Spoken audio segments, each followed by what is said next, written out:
Assalamualaikum warahmatullahi wabarakatuh. Oke, selamat siang anak-anak. Kita ketemu lagi pada les pembelajaran di siang hari ini. Bagaimana kabar kalian?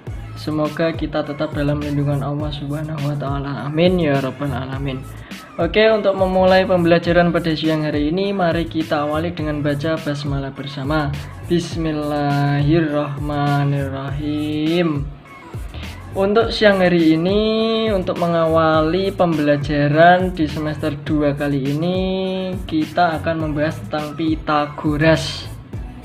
Apa sih Pythagoras itu?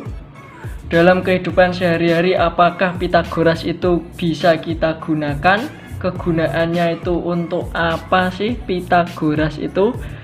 Kalian sudah pernah mendengar teorema Pythagoras itu? Nah, coba kalian perhatikan dulu gambar yang ada di layar ini. Nah, di sini ada si A dan si B, jarak rumahnya seperti ini ya, bisa kita lihat. Ini ada dua jalan.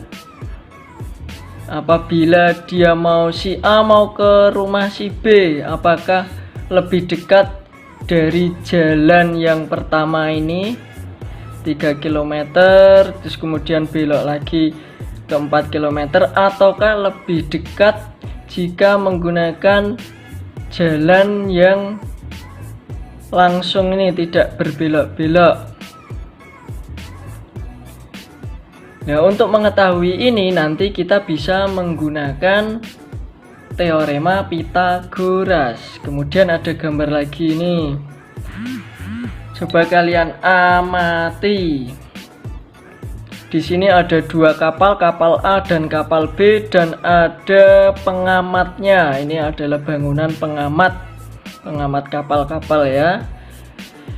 Di sini tinggi pengamatnya adalah 80 meter. Kemudian di teropong dari atas ini untuk kapal A ini jaraknya 100 meter dan kapal B ini jaraknya 170 meter.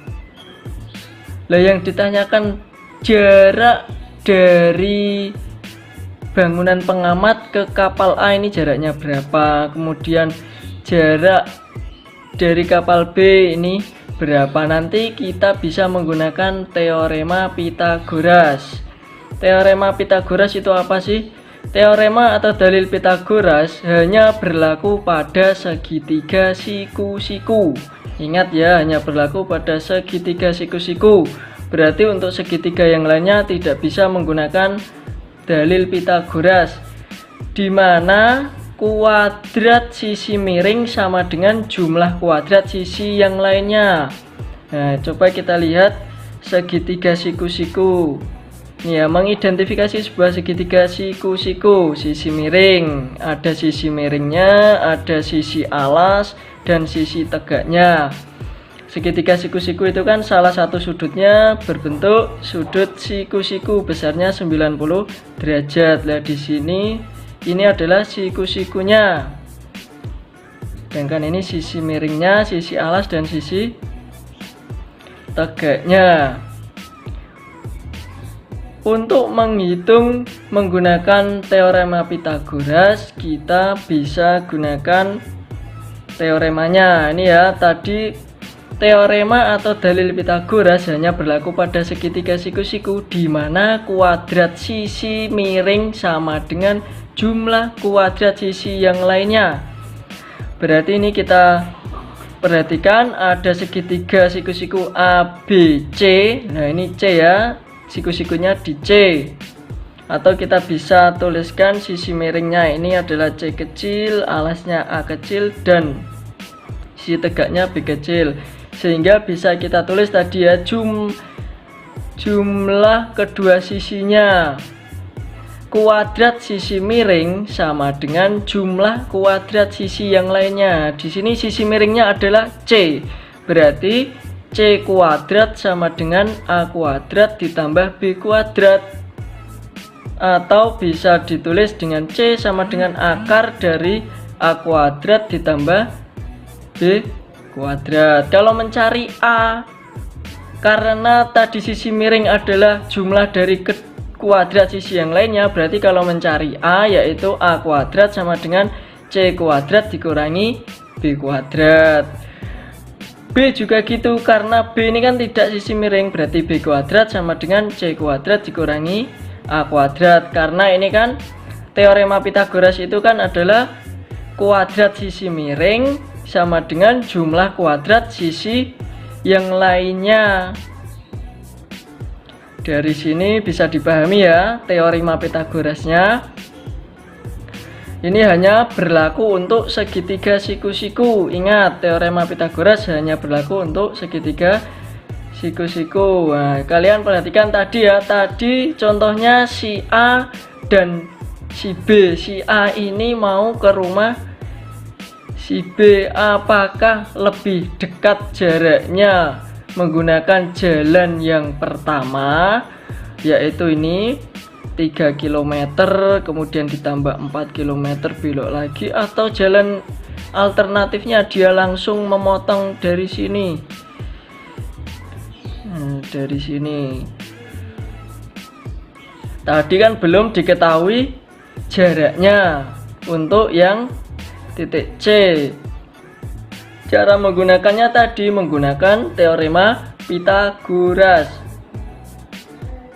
Tadi ini karena C ini adalah sisi miringnya, berarti C kuadrat sama dengan A kuadrat ditambah B kuadrat.